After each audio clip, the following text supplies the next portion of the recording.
اکنون امروز یکی از اخلاقهای رذیله که ما صحبت میکنیم این کدام اخلاقه؟ همین زبان. این چه اخلاقه؟ دروغ. همین اخلاق رذیله که آدم شرمنده میکنه زبان چی بده؟ او دروغ. دروغ چیست؟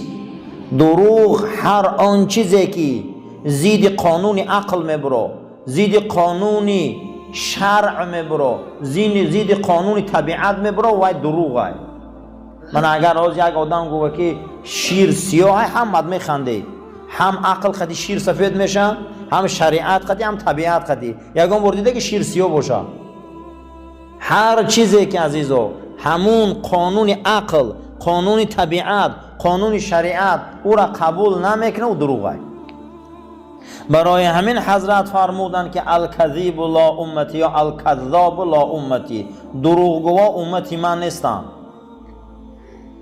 کدام دروغگو؟ همون دروغگویی که هر وقت نیت و اقرار و نفسشون تصدیق میکنه که دروغ میگن. یا آدم میگه من ساعت 12 میبیام، نیتش درسته، اقرارش درسته، نفسش درسته و دروغ نمیگه، اما 12 یک دمه بیه و دروغگو نیست، بیچاره همین وقت شده و نیت کرد که من فردا همون ساعت میبیام، لیکن بین چند کاری دیگه مانع شد و یا دروغگو نگوی شما. یا ما وعده خلاف گفتن نمیتونیم. هزار آدم میگه من ساعت 12 میبینم نمیتونه. همون کسی میدونه که فردا نمیتونه اومده وعده میتیه، نمیتونه، نه در نفسش همین، نه در نیتش، نه در کارش. هر کسی را در نیتش وعده دادگیش راست باشه، هر کسی که اقرار کردگیش راست باشه، نفسی کردگیش راست باشه، یکی پگه جانش برآمد با دروغگو میگیم، یا پگه یا واقعی برآمد که نشد. سه چیز جمع میشوه، نیت و اقرار و نفس. همین سه چیز که باشه شما او را سرزنش نکنی.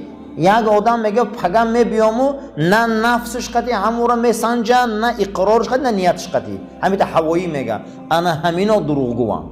امروز ما رسیدیم درباره اخلاقیات اسلامی. شکست انسان در سه چیز بوده. پیغمبر خدا انسان شکست در چند چیز دانستیان؟ در سه چیز. یکم لقلقه، قبقبه، ذبذبه. حضرت پرسیدن که لقلق چیه؟ گو زبان. یکم شکست آدم در چی بوده؟ زبان. میگن کوی قلقلق نکه. همین زبان انسان سری آدم میخره. زبان آدم جهنم میبره. زبان آدم رسوا میکنه. زبان آدم دشمن آدمه. پیامبر اکرم صلی الله علیه و سلم فرمودن که احفظوا لسانکم، زباناتون احتیاط شوید. فقط پیش ای خطبه هاش حضرت میگه که زبانات رو احتیاط شوید. سه چیز شکست انسان بوده. یکم زبان. ای زبان احتیاط شدن در کار عزیزان. من یک کلمه آدم زنش میگه یا طلاق خود کردم، شوخی کردم، طلاق میشه یا نه؟ در حال میشه. زبان شوخی نداره. زبان این همون زبانچه کمونه. من از اگر در دست ما و شما یک دانه از همون مقصد یارقای آتش فشانی باشه، همون زبانچه‌اش دست بر یا در میگیره. وای زبان همون سخن همون پرید دیگه. تو به زوره میکنی، زوره نمیکنی، وای همون میلش رفت دیگه، همون تیر وای برقرار کرده نمیشه دیگه. عمری ما، زندگی ما، حیات ما، زبان ما، این همون زبانه که همون آتش فشانی همون یارقه، همین در گرفتی. من همین حاضر همین جدا هر کس یا سبحان الله گفت همون در گرفته رفته سه بالا. اگر یک بی معنی گفت همین. یکم لقلقه، زبان احتیاط شوید. زبان بسیار احتیاط شدن در کاره. دویم قبقبه. قبقب چی بوده؟ حضرت پرسیدن گفت البته شکم. سه چیز آدم رسوا میکرده. یکم زبان، دویم چیز شکم. اینمی برای انمی شکم آدم رسوا میکنه. فقط دعا کردن در کاره که خدا همین مواد قناعته، همین زندانه ایروی شکم هم بسیارش، همین فکر کرده استی ایروی همین شکم های. من این خرم، من این مانم، من این کنم، زنم این خره و زنم این پوشه، کودکم این خره و کودکم این کنه. همین مسئله سبب میشه و عزیزا که ما چی میشیم؟ جهنم میریم ایروی شکممون. هیچ کس ای گرسنگی از دنیا نمیگذره، لیکن افسوس که قناعت نداریم. حضرت رومی هم آورده است که با داده قناعت کن و با داد بیزی. همین خدا دادگی در قناعت که زندگی که در اوج تکلف مشو آزاد بیزی. و چیخت در زیر بلافت برده میتی خیلی همین روز نشد پگه میشه انشالله خیلی این هفته نشد هفته دیگه میشه زیغ نشوه.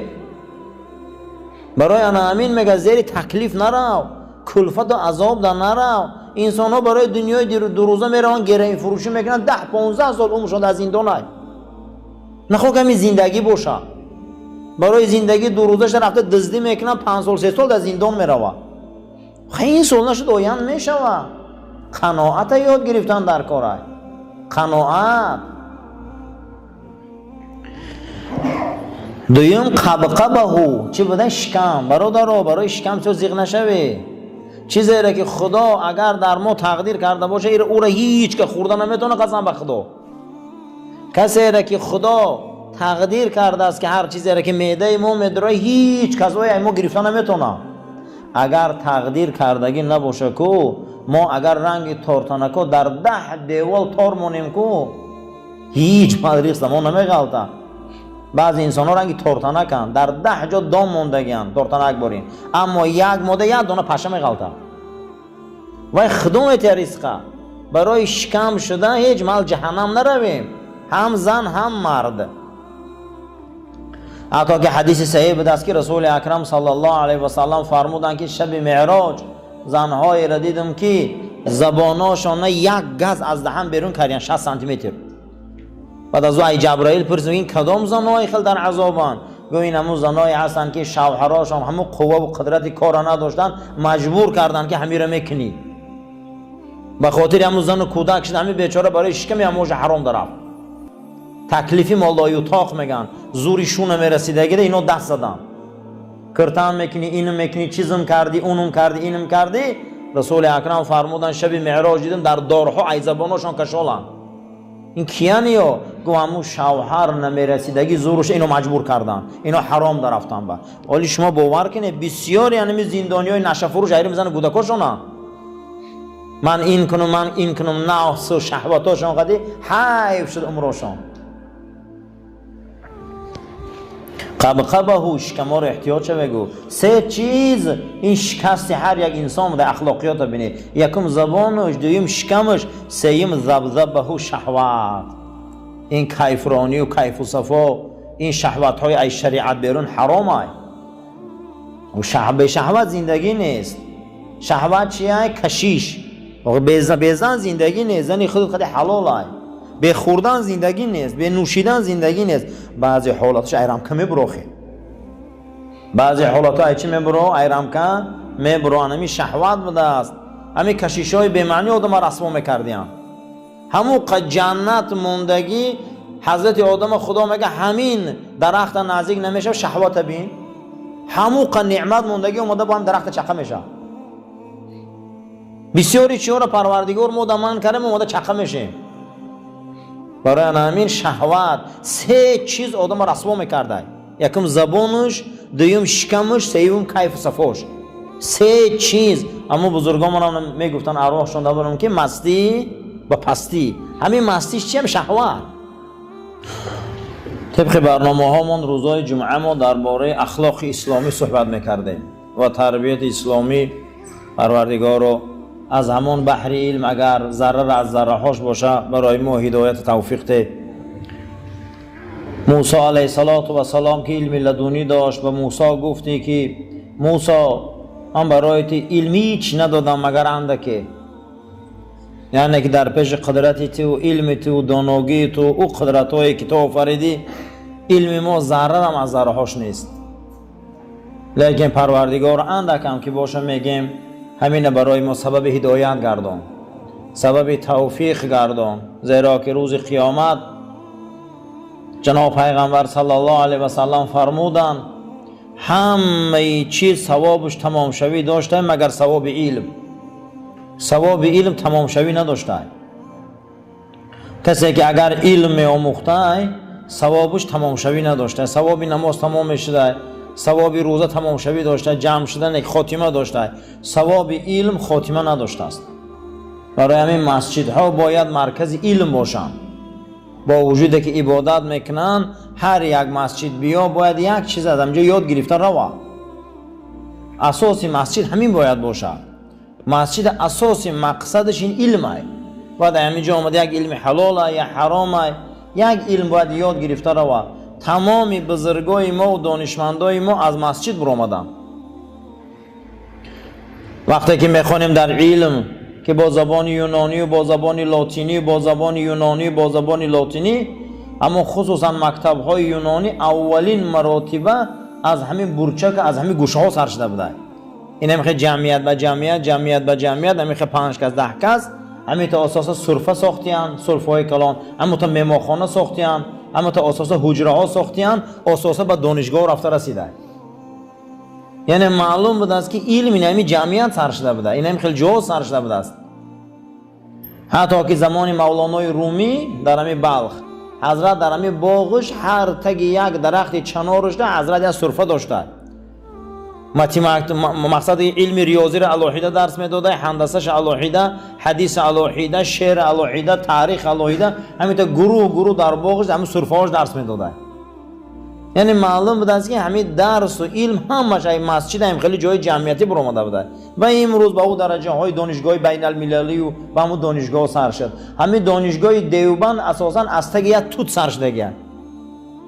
مدرسه های عظیم دنیا که در دیوبند میگن که شیخ های هند میگن، امروز که در دنیا با قوت ترین محدثا در هندن، با قوت ترین علما که بحر العلوم شون میگن، یعنی بحر علم، همون از همون فکر کنی، همین علامه لکنوی و امینات قصه میکنن، همین یکی از شیخ‌های بزرگ با نام گنگوری از تگ یک توت سر کرده درسه.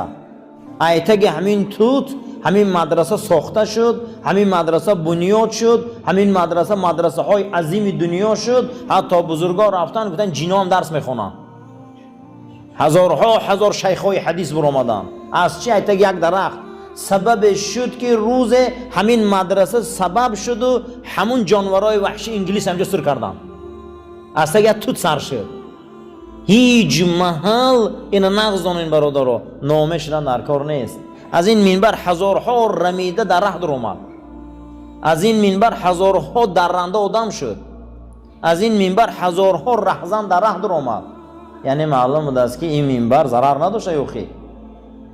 برای همین این یک درس و یک مرکز علمی، یک حدیث هم باشه، یک آیت هم باشه، همین یاد گیره، تعلیم گیره. یگان چیز رنگ تعلیم علم چیزی بزرگ نیست.